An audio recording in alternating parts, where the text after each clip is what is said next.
আমার ভিতরে শুধু রাজনীতি নাই, গোটা বিশ্বকে রাজনীতিকে আমি শিখাই,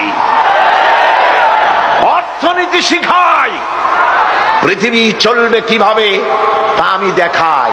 এই জন্য এই কোরআনের আসল মুফাসসির তো আমি নই, কোরআনের আসল মুফাসসির তো মাওলানা সিফাতুল্লাহ সাহেব নন, এর মুফাসসির তো মাওলানা আবুল কালাম আজাদ সাহেব নন, এর আসল মুফাসসির তো মাওলানা কামাল উদ্দিন জাফরি সাহেব নন। এর আসল মুফাসসির কে? কোরআনের আসল মুফাসসির, জেনুইন অথেন্টিক ইন্টারপ্রেটার, আল্লাহর পক্ষ থেকে নিয়োগ প্রাপ্ত মূল মুফাসসির যিনি, মূল তরজমানুল কোরআন, কোরআনের ভাষ্যকার যিনি, তিনি হচ্ছেন সর্বকালের সর্বযুগের সর্বশ্রেষ্ঠ মহামানব বিশ্বনবী জনাবে মুহাম্মদ রাসূলুল্লাহ সাল্লাল্লাহু আলাইহি ওয়াসাল্লাম।